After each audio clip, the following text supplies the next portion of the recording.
పైన ఉన్న చిత్రపటం చూస్తూ ఈ విషయాలను అర్థం చేసుకోండి. ఇది బ్రహ్మజ్ఞానావళి మాల యొక్క మొదటి భాగం. ఈ శ్లోక సంపుటిని ఆది శంకరాచార్యుల వారు రాశారు. దాని లింకును ఈ వీడియో డిస్క్రిప్షన్లో ఉంచుతున్నాను, చూడండి. దీనిని శక్తి దృక్పథంతో అర్థం చేసుకోవాలి. ఇందులోని మూల సూత్రాలు లేదా విషయాలు భగవద్గీతలో కూడా ఉన్నాయి. ఈ శ్లోకాలలో శంకరాచార్య ఉపయోగించిన నేను అనబడే ఆత్మశక్తి మన అందరిలో ఉంది. కానీ అతనికి మరియు మిగతా వారందరికీ ఉన్న తేడా ఏమిటి అంటే, అందరూ అహం మరియు జ్ఞాపకాల పుస్తకంతో కూడిన ద్వితీయ మనసును, శరీరాన్ని, పదార్థాలను ఉపయోగిస్తూ ప్రాపంచిక అనుభవాలను పొందుతూ, ప్రాపంచిక విషయ జ్ఞానం పొందుతూ, దానిని మళ్ళీ ద్వితీయ మనసులో రాస్తూ, దానిని పెంచుతూ, దానికి మరింతగా అతుక్కుపోతూ ఉన్నారు. కానీ శంకరాచార్యుల వారు తన ఆత్మను ప్రాథమిక మరియు ద్వితీయ మనసుల నుంచి విడిపించుకొని శక్తి స్వరూపంతో శరీరంలో మిగిలిపోయిన వారు. అందరిలో ఉంటున్న నేను లేదా ఆత్మ అనే శక్తి గురించి ధ్యానం చేస్తూ ద్వితీయ మనసు నుంచి విడిపడి మరియు హృదయంలో స్థిరపడి దానిని అనుభవపూర్వకంగా తెలుసుకున్న జ్ఞానమే బ్రహ్మజ్ఞానం. అప్పుడు పొందే స్థితే మోక్షము లేదా మనసుల నుండి ముక్తి లేదా లిబరేషన్. శంకరాచార్యుల వారి ఆత్మ ధ్యాన సాధన చేసి మనసుల నుండి తనను తాను విడిపించుకుని ఉన్న స్థితిలో ఆ ఆత్మ లేదా నేను అనే శక్తి గురించి ఆయన రాసిన శ్లోకాలు ఇవి. అంటే ఆయన ముక్తి పొందిన తన ఆత్మ గురించి మాత్రమే రాశారు, కానీ ద్వితీయ మనసుకు అతుక్కుపోయి ఉన్న మన అందరి ఆత్మల గురించి కాదు అని అర్థం చేసుకోవాలి. మొదటి శ్లోకం అర్థం ఏమిటి అంటే, బ్రహ్మజ్ఞానావళి మాలను ఒక్కసారి వినగానే ఆత్మ విషయం తెలుస్తుంది. దానితో విముక్తి పొందాలనే కోరిక కలుగుతుంది. ప్రయత్నం చేస్తే ఫలితం ఉంటుంది అని. ఇక శ్లోకం 2లో అంటాడు, నేను దేనికి అతుక్కుని లేను అంటాడు. ఇది విముక్తి పొందిన ఆత్మస్థితి, అంతకుముందు మనసుకు అతుక్కొని ఉన్న స్థితి కాదు. నేను సచ్చిత్ ఆనంద స్వరూపుడను అని అంటాడు. దీనిని ఆంగ్లంలో ఎగ్జిస్టెన్స్, కాన్షియస్నెస్, బ్లిస్ అన్నారు. సత్ అంటే శాశ్వతంగా ఉండేది, అంటే ఆత్మశక్తి లేదా నేను శాశ్వతంగా ఉండేవాడిని. చిత్రపటంలో చూపించిన సి అంటే అహం, అంటే నేను, నాది, నాకు, నన్ను అనేది ప్రపంచ స్పృహ మాత్రమే. కానీ చిత్ అంటే విశ్వశక్తి యొక్క స్పృహ, అది ఒంటరిగా ఉన్న ఆత్మశక్తి యొక్క లక్షణం.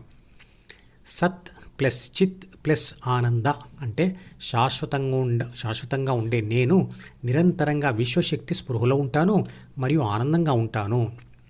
అంటే నేనే విశ్వశక్తిని అని తెలుసుకున్న ఆత్మశక్తి అంతటా ఉంది. చిత్ ద్వారా అన్ని తెలుసుకుంటుంది, ఆనందంగా ఉంటుంది. అహం అనేది ద్వితీయ మనసులో రాసి ఉన్న ఒక భావం మాత్రమే. ఆత్మ ప్రాథమిక మనసు ద్వారా అహం అనే భావన పొందినప్పుడే దానికి జ్ఞానేంద్రియాల ద్వారా చుట్టూ ఉన్న ప్రపంచ స్పృహ లేదా అవేర్నెస్ ఏర్పడుతుంది. సి అంటే అహం అనే స్వార్థ భావన ప్రాపంచిక అనుభవాల ద్వారా ఏబీకి ఏర్పడుతుంది మరియు గట్టిపడుతుంది. గాఢ నిద్రలో కూడా ఆత్మ అహంను మరియు ప్రాథమిక మనసును వదిలివేస్తుంది. కానీ అప్పుడు అది చిత్ అనే లక్షణం కలిగి ఉండదు, అంటే విశ్వశక్తి స్పృహలో ఉండదు. కానీ ధ్యానంతో ప్రాపంచిక నేను చిత్రపటంలో చూపించిన డిని వదిలి హృదయంలో స్థిరపడినప్పుడు అహం మరియు ప్రాథమిక మనసులను వదిలిన ఆత్మ చిత్ అనే లక్షణాన్ని, అంటే విశ్వశక్తి స్పృహను కలిగి ఉంటుంది.